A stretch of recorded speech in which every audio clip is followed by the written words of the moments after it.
back to another fresh episode of My Watch Therapy. Oh, today we got a real good looking one, in my opinion. This is part of the Prospects line, so it's the more extreme, professional grade Seiko.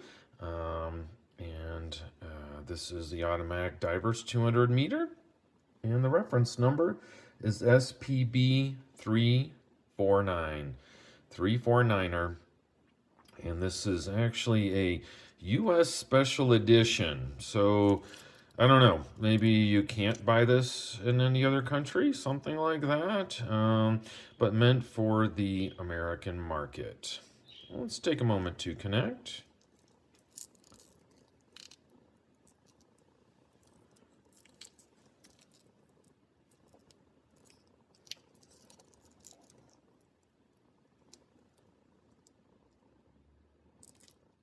Really nice how that titanium is polished right there. The whole thing is titanium, including the silky bracelet. Yeah, what a nice polish there. Let's take another look at that dial. I think that's one of the highlights. And it's a textured sort of light green dial. And the website, the research I did, said that this dial, let's look closely.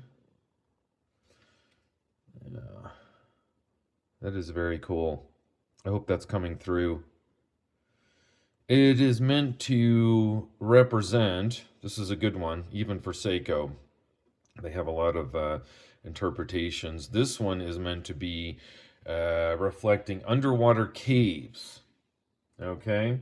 So the green mineral deposits, mineral and stone deposits you might find in an underwater cave. When I mean you, I mean the not even 1% of the world that goes into diving into underwater caves. This is what they see. I guess we'll have to believe them. Yeah, it's still very cool. I don't know how that would look with the absence of light down there, but apparently it looks like this.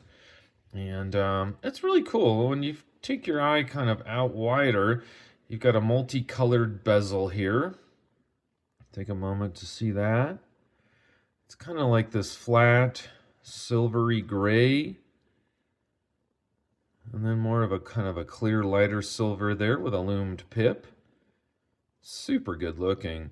And speaking of polishing on the bracelet, I'm starting to really pick up on some more things. I mean, look at the polishing there and there. There. Super nice. You can see that Cyclops eye pretty good.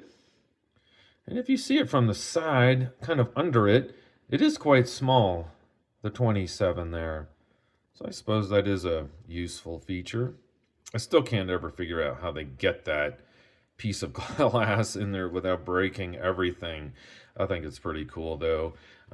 So the dial and the bezel, which I've talked about quite a bit, is a hefty 43.5 millimeters across. And then if you looked top to bottom or lug to lug, it's 51 millimeters. And pretty good thickness there. So I'm glad it's titanium. Makes sense. Or else this thing would weigh 7 pounds and nobody would wear it. So the titanium is nice, and kind of work towards putting this on my wrist. It's a triple deployment, I guess. 1, 2, 3 to open that up. You can kind of see that grade titanium look there.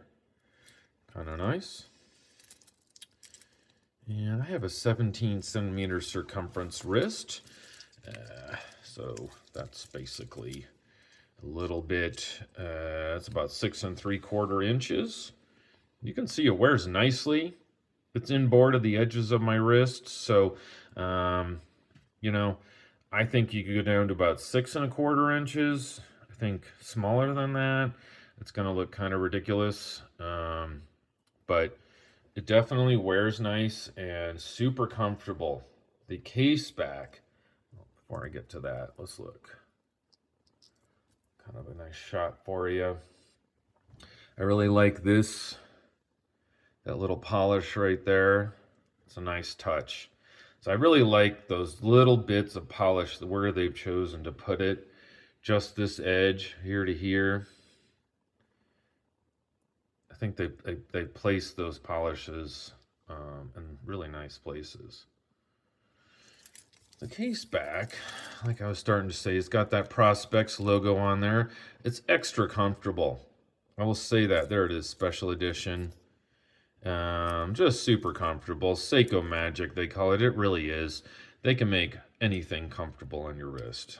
And they did it again here. The other thing is on the dial, I'm really liking like the seconds hand. Look at the detail on that. How they put in a little bit of loom right there is beyond me. It's got a nice red tip to it.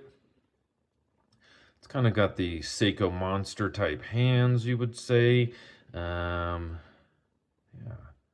just take it in. It's a unidirectional. Let's listen. Pretty rough, but the detents, the clicks are very clear. There's no question. Only goes one direction. A little bit of play there. See if it lines up. Yeah. Let's see, there's definitely a little play. Ah, darn it, I missed it. Go around. I did it again. That's all right. I think the bezel like this is great. I use it all the time on other watches I have just to take short measurements. The price, well, the price is the price. And you do have an upgraded movement, some nice polishing. I'm not trying to sell you, but just try to understand it's full titanium. It's a 200 meter, and so it's $1,500. Suggested retail. I'll put a link in the description. It is for sale at the Tick Tock Time Shop. They have kindly lent this into the channel. Screw down crown. Nice crown guard there. So you can hack it, change the date, like so. All right, fully hack. There you go. Screws down nice. Yeah. Everything is real nice. Everything is neat. It's very light. It's very comfortable. There are 3 different shades of blue you can get this in as well. And there's just this one green one. This is the one I'd have. I think it just shows really nice on the light. I think those blues can kind of get, I don't know, lost in the light, so to speak. What else? Sapphire crystal and the movement. Like I talked about, that's part of the price, is 70-hour power reserve. And it beats away at a real slow 21,600 vibrations per hour. See that there? I love it. Really nice. Tell me what you think. Any questions, comments? Would love to hear them. And I really appreciate you spending a little of your most precious commodity, which is time, watching this video. Take care and have a great rest of your day.